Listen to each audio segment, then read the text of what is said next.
अस्सलाम वालेकुम। मैं हूं अलानूर पैवंद और आप देख रहे हैं वेटरनरी हब।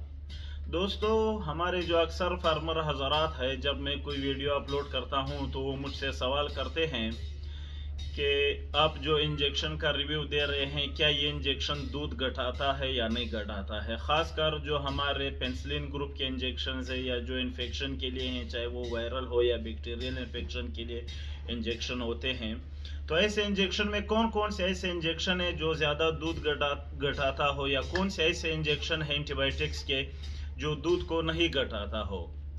क्योंकि जब बंदा कोई गाय भैंस वगैरह या बकरी जो भी लेता है तो उसका मेन पर्पस दूध लेना ही होता है। अगर आप अपने जानवरों को इंजेक्शन लगाएंगे और उसका दूध जो है ना कम हो जाए या बिल्कुल दूध खुश्क हो जाए, तो फिर ऐसे इंजेक्शन लगाने से ना लगाना ही बेहतर है। लेकिन बाज़ औक़ात ऐसे इंजेक्शनों की भी ज़रूरत पड़ती है। तो आज इस बारे में बात करेंगे कि वो कौन से इंजेक्शंस है जो दूध को कम घटाता है या नहीं घटाता है। ऐसे 4 इंजेक्शन हम लोगों ने सेलेक्ट किए हैं। लेकिन बात शुरू करने से पहले मेरे आप लोगों से गुजारिश है, अगर आपने हमारे चैनल को सब्सक्राइब नहीं किया है तो बराए मेहरबानी हमारे चैनल को सब्सक्राइब करें और बेल के आइकन को भी दबाएं, ताकि तमाम नई आने वाली वीडियो की नोटिफिकेशन आपको बर वक्त मिलता रहे। वक्त ज़ाया किए बगैर अपने टॉपिक की तरफ आते हैं।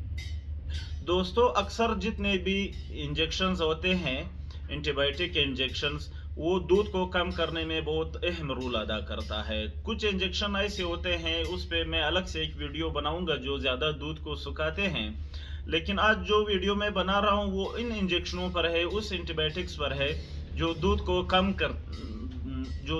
कम घटाता है या बिल्कुल नहीं घटाता है। लेकिन जितने भी एंटीबायोटिक्स है, सब के सब थोड़ा बहुत जो है ना दूध पे असर डालता है। लेकिन कुछ एंटीबायोटिक्स ऐसे हैं जो दूध पर कम असर डालता हो। असल इसकी पीछे जो वजह है वो ये है कि हमारे जानवरों में जो माइक्रोफ्लोरा होते हैं वो अक्सर बैक्टीरिया पर मुश्तमिल है। उनकी जो मिकदार है माइक्रोफ्लोरा की, तो वो बैक्टीरिया पर मुश्तमिल होते हैं। जितने भी एंटीबैक्टीरियल्स या जो है ना एंटीबायोटिक्स होते हैं वो जाके माइक्रोफ्लोरा को डैमेज करते हैं, तो इस वजह से जानवर थोड़ा बहुत दूध कम कर देता है। अदरवाइज इस तरह कोई इशू नहीं है।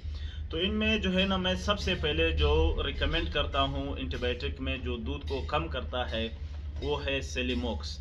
ये सेलमोर कंपनी का सेलिमोक्स है। इस तरह जो है ना स्टार वालों का अल्मोक्स आता है, या जो है ना प्रिक्स का प्रीमोक्स आता है। इसका मेन चीज़ मैं आपको फार्मूला बता दूं। इसका जो फार्मूला है वो है एमोक्साइक्लिन।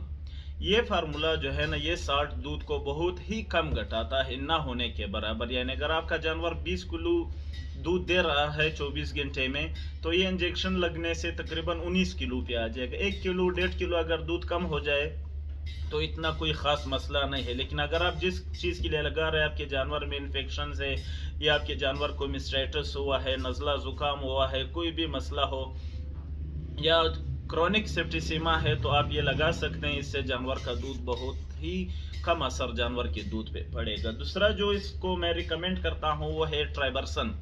ट्राइबरसन भी दूध को घटाने में बहुत ही कम असर डालता है, बहुत कम दूध घटाता है। ये भी जो है ना तकरीबन दूध के लिए सेफ इंजेक्शन है, और ये सारे इंजेक्शन प्रेगनेंसी सेफ भी है। आप इसको प्रेगनेंसी सेफ भी डाल सकते हैं। तो अगले नंबर पे जो हमारे पास आता है वो है टाइलोसिन टार्ट्रेट। टाइलोसिन टार्ट्रेट भी दूध को घटाने में बहुत कम किरदार अदा करता है, बहुत कम ही दूध घटाता है, बल्कि ना होने के बराबर घटाता है। तो टाइलोसिन में हमारे पास जो मुख्तलिफ ब्रांड्स है, टाइलोसिन उसकी साल्ट है, ब्रांड्स नेम बहुत मुख्तलिफ है, जैसा कि एविड्स फार्मा की जी टाइलो है, ये जो है ना प्रिक्स की फ्री टाइलो है, या ये जो है ना और भी बहुत सारे आते हैं। तो ये जो टाइलोसिन टार्ट्रेट है ये भी दूध को बहुत ही कम घटाता है, आप अपने जानवरों को लगा सकते हैं। अगला जो चौथा साल्ट है, क्योंकि आज हमने 4 इंजेक्शन लेने थे जो कम दूध घटाता है, तो जो चौथा साल्ट है वो है एनरोफ्लॉक्सासिन। एनरोफ्लॉक्सासिन में 10% भी आते हैं जो फ्लोक्सारास के नाम से रास फार्मा का है, ये भी दूध बहुत ही कम घटाता है। या जो नहीं 20% में आते हैं, ये विटकोन के आते हैं, 20% में विटकोन के एनरोकोन के नाम से आते हैं, ये भी बहुत ही कम दूध घटाता है। इसी तरह स्टार वालों की सिरिफ्लॉक्स के नाम से आता है, वो भी बहुत ही कम दूध घटाता है। यानी जो एनरोफ्लॉक्सासिन साल्ट है ये भी दूध को बहुत ही कम घटाता है, लेकिन आप उससे इलाज कर सकते हैं। फिर भी अगर आपको थोड़ा जो है ना ये हो कि दूध कम ना हो, तो जितने भी आप एंटीबायोटिक लगाएंगे, एंटीबायोटिक के साथ आपने लाजमी जो है ना बी कम्प्लेक्स का इस्तेमाल करना है, जो कि लिवर एक्सट्रैक्ट है। सॉरी। क्योंकि बी कम्प्लेक्स के इस्तेमाल से जो है ना इंजेक्शन के जो बुरे असरात है वो कम पड़ते हैं जानवर पर, बल्कि ना होने के बराबर पड़ते हैं। तो हमेशा जितने भी इंजेक्शन आप लगाएंगे उसके साथ बी कम्प्लेक्स और इसके साथ कैल्शियम का इस्तेमाल करें, तो जानवर आपका दूध नहीं घटाएगा। इस बारे में अगर आपका कोई सवाल है, आप मुझे व्हाट्सएप पर पूछ सकते हैं, कमेंट सेक्शन में पूछ सकते हैं। इंशाल्लाह मैं हर वक्त हाजिर रहूँगा। उम्मीद है आज की ये वीडियो आपको पसंद आई होगी। नई वीडियो तक दुआओं में याद रखें। अल्लाह हाफिज़।